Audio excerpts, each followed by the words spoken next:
Hello दोस्तों, muse YouTube channel में आपका स्वागत है। हिंदी कक्षा 11। आज इस टॉपिक के अंदर निमंत्रण पत्र के बारे में उसकी माहिती प्राप्त करेंगे। किस तरह का निमंत्रण पत्र होता है, किस तरह भेजा जाता है, पत्र के अंदर क्या अंतर है, सब माहिती हम लेंगे। आज निमंत्रण केवल महत्वपूर्ण सामाजिक या धार्मिक अनुष्ठानों तक सीमित नहीं रहे।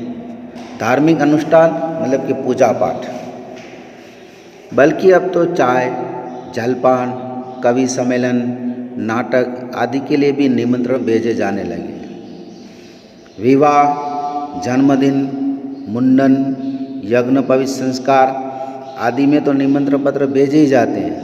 इसके अतिरिक्त किसी भी कार्य में सफलता प्राप्त करने पर समारोह मना जाने के लिए भी निमंत्रण पत्र भेजकर लोगों को आमंत्रित किया जाता है।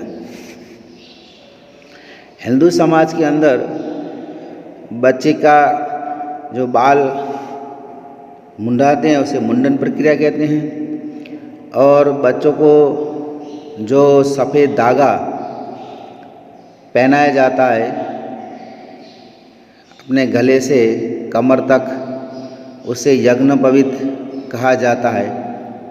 तो मुंडन, यज्ञोपवीत कार्यक्रम में भी निमंत्रण आते हैं। निमंत्रण पत्र के प्रकार: 1. व्यक्तिगत निमंत्रण पत्र, 2. पारिवारिक निमंत्रण पत्र, 3. सार्वजनिक या सामाजिक निमंत्रण पत्र। निमंत्रण पत्र तथा अन्य पत्रों में अंतर। क्या अंतर है वो देखते हैं। 1. निमंत्रण पत्र में सामान्य पत्र की तरह भेजने वाले का नाम, पदनाम, अंत में पूरा पद न लिखकर संक्षिप्त टूक में वो लिखते हैं। 2. निमंत्रित करने वाले व्यक्ति एक से अधिक हो सकते हैं। 3. संबोधन और अभिवादन निमंत्रण पत्र में होना अनिवार्य नहीं है। 4. सामान्य पत्र में तिथि और स्थान पत्र के आरंभ में दिए जाते हैं, जबकि निमंत्रण पत्र में अंत में दिए जाते हैं। 5. पत्र में नाम, पदनाम तथा पता विस्तार से देना होता है, जबकि निमंत्रण पत्र में केवल नाम लिखते हैं। 6. निमंत्रण पत्र भेजने वाले के हस्ताक्षर नहीं होते। निमंत्रण पत्र छपे हुए रूप में होते हैं। केवल पाने वाले का नाम ही स्याही से लिखा जाता है या कंप्यूटर से छापा जाता है। 7. पत्र सामान्य कागज पर लिखे जाते हैं, जबकि निमंत्रण पत्र विभिन्न आकर्षक रूपों में रंगीन कागज या रंगीन चिकने मोटे कागज पर भी हो सकते हैं, और ये हजारों की संख्या में छापे जाते हैं। जैसे कि हमारे यहाँ शादी का कार्ड जो बनाते हैं वो निमंत्रण पत्र है। व्यक्तिगत निमंत्रण पत्र की शुरुआत में संबोधन आता है, प्रिय बहन या भाई, और उसका नाम लिखा जाता है।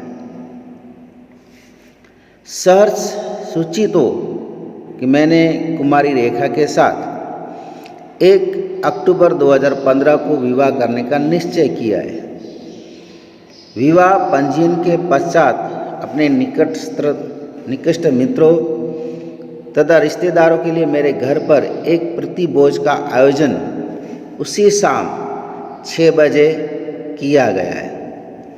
इस अवसर पर आपकी उपस्थित सादर प्रार्थना है।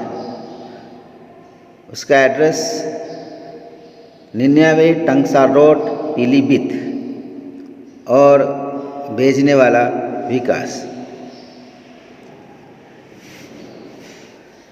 इस पत्र के अंदर व्यक्तिगत जो पत्र है वो विवाह करता है। विवाह का पंजीयन मतलब कि उसे सरकारी दफ्तर में या सरकारी कचहरी में रजिस्टर कराएगा, और रजिस्टर कराने के बाद, जिसे हम कोर्ट मैरिज कहते हैं, इसी तरह रजिस्टर कराने के बाद वो शादी विवाह करने के बाद अपने मित्रों और रिश्तेदारों के लिए प्रतिभोज प्रेम से भोजन का उसने आयोजन किया है। इसके बारे में ये पत्र है। सरकारी पत्र किस तरह होता है? सरकारी निमंत्रण पत्र नगर राजभाषा कार्यान्वयन समिति अहमदाबाद के अध्यक्ष एवं सचिव। विषय है इसका हिंदी दिवस समारोह 14 सितंबर 2015 के पावन अवसर पर। समय बताया दोपहर 12 बजे। समिति के सभागृह में आपको सादर आमंत्रित करते हैं। समय पर उपस्थित रहकर कार्यक्रम की शोभा बढ़ाएं, और नीचे उस कार्यक्रम का अध्यक्ष उसका प्रमुख होता है, उसका नाम आता है। इस तरह के अलग अलग निमंत्रण पत्र होते हैं। इस प्रकरण के शुरुआत के अंदर ऐसे कुछ निमंत्रण पत्र के प्रारूप, उसके नमूने दिए गए हैं, जिसका आप अच्छी तरह अभ्यास करेंगे